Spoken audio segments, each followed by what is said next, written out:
Hi ಎಲ್ರಿಗೂ ನಮಸ್ತೆ. ನಾನು ನಿಮ್ಮ ಐಶ್ವರ್ಯ ಮುತ್ತುರಾಜ್. ಇವತ್ತು ನಮ್ಮ ಜೊತೆ ಇದ್ದಾರೆ ನಾಗೇಶ್ ಗೌಡ ಅವರು. ಬನ್ನಿ ಅವ್ರನ್ನ ಮಾತಾಡ್ಸೋಣ. ನಮಸ್ತೆ ಸರ್. ನಮಸ್ತೆ ಸರ್, ನಿಮ್ಮ ಬಗ್ಗೆ ಒಂದು ಕಿರು ಪರಿಚಯ.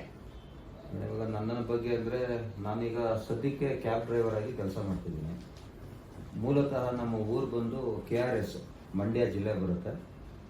ನಾನು 2000 ಇಸ್ವಿನಲ್ಲಿ ಬೆಂಗಳೂರಿಗೆ ನಾನು ಬಂದಿದ್ದು. ಆದರೆ ನಾನು ಡ್ರೈವರ್ ಆಗಿ ಬರಬೇಕು ಅಥವಾ ಡ್ರೈವರ್ ಆಗಿ ಕೆಲಸ ಮಾಡಬೇಕು ಅನ್ನೋದು ನನ್ನ ಇಂಟೆನ್ಷನ್ ಇರಲಿಲ್ಲ. ಆಗ ನನಗೆ 14 ವರ್ಷ ತುಂಬಿತ್ತಷ್ಟೇ.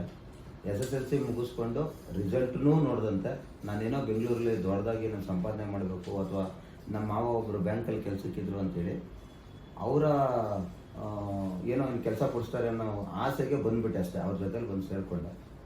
ಅದಾದಮೇಲೆ ನನ್ನ ಜೀವನ ಭಾಳಷ್ಟು ಸೈಕಲ್ನ ಹೊಡಿತಾ ನನಗಿನ್ನೂ 18 ವರ್ಷ ತುಂಬಿರಲಿಲ್ಲ. ಎಲ್ಲೋ ಒಂದು ಕಡೆ ಕೆಲಸ ಮಾಡ್ತಾ ಇರ್ಬೇಕಾದ್ರೆ ಈ ಡ್ರೈವಿಂಗ್ ಅನ್ನೋ ಫೀಲ್ಡ್ ಹೆಂಗೆ ಬಂತು ಅಂದರೆ, ನನ್ನ ಹೆಸರೇ ಇರುವಂಥ ಒಬ್ಬ ವ್ಯಕ್ತಿ, ನಾಗೇಶ್ ಅನ್ನೋ ವ್ಯಕ್ತಿ ಆಟೋ ಡ್ರೈವರ್ ಆಗಿರ್ತಾನೆ. ನಾನು ಯಾವುದೋ ಒಂದು TV ಸ್ಟ್ಯಾಂಡು ಮ್ಯಾನುಫ್ಯಾಕ್ಚರಿಂಗ್ ಕೆಲಸ ಅಲ್ಲಿ ನಾನು ವರ್ಕ್ ಮಾಡ್ತಾ ಇರ್ತೀನಿ. ಅಂದರೆ ಮ್ಯಾನುಫ್ಯಾಕ್ಚರಿಂಗ್ ಏನು ಮಾಡ್ತಾರೋ ಅದನ್ನು ನಾನು ಹೆಲ್ಪರಾಗಿ ಕೆಲಸ ಮಾಡ್ತಾ ಇರ್ತೀನಿ. ಆ ಓನರ್ನ ಬಾಮೈದ ಒಬ್ಬ ನಾಗೇಶ್ ಅನ್ನೋ ವ್ಯಕ್ತಿ ಆಟೋ ಡ್ರೈವರ್ ಆಗಿರ್ತಾನೆ. ಇದು ಬಂದು 2004 ಮಾತು.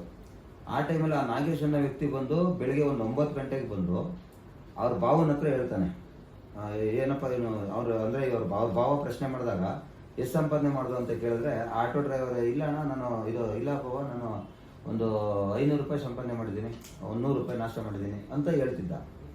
ನನಗಾಗ 1200 ರೂಪಾಯಿ ಸಂಬಳ. ನಾನು ಯೋಚನೆ ಮಾಡಿದೆ, ನಾನು ತಿಂಗಳೆಲ್ಲ ಸಂಪಾದನೆ ಮಾಡಿದೆ, 1200 ರೂಪಾಯಿ ಈ ವ್ಯಕ್ತಿ ನನಗೆ ಕೊಡ್ತಾರೆ. ಇವ್ರು ಬಾಮೈದ ನೋಡಿದ್ರೆ ಇವನು ಆಟೋ ಓಡಿಸ್ಕೊಂಡು 9 ಗಂಟೆಗೆ 500 ರೂಪಾಯಿ ಮಾಡ್ದೆ ಅಂತಾನಲ್ಲ ಅಂತೇಳಿ ನನ್ನ ತಲೆಗೆ ಅವಾಗ ಕೂರಿಸ್ಕೊಂಡನು. ಆಗ ನನಗಿನ್ನೂ 18 ವರ್ಷ ತುಂಬಿರಲ್ಲ.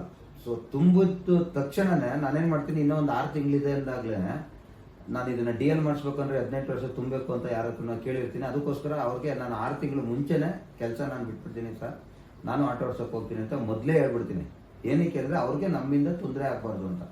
ಸೊ ಅಲ್ಲಿಂದ ನನ್ನ ಜರ್ನಿ ಸ್ಟಾರ್ಟ್ ಆಗಿದೆ ಮೇಡಮ್. ಅವತ್ತು 2004ರಲ್ಲಿ ಆಟೋ ಡ್ರೈವರ್ ಆಗಿದ್ದವನು 2009ರವರೆಗೂ ಆಟೋ ಓಡಿಸಿ, ನಂತರ ಕಾರ್ ಓಡಿಸಿ, ಮತ್ತೆ 2016ರಲ್ಲಿ ಕಾರಿಗೆ ಬಂದೆ. ಅಂದರೆ ಆಟೋಗೆ ಬಂದು 2004ರಿಂದ 2009ರವರೆಗೂ ಆಟೋ ಓಡಿಸ್ದೆ. 2009ರಿಂದ 2016ವರೆಗೂ ಆಟೋ ಓಡಿಸ್ದೆ. 2016ರಿಂದ ಇಲ್ಲಿವರೆಗೂ ಸ್ಟಿಲ್ ಡೇಟ್ 2024ರವರೆಗೂ ಕ್ಯಾಬ್ ಓಡಿಸ್ಕೊಂಡೇ ಇದ್ದೀನಿ.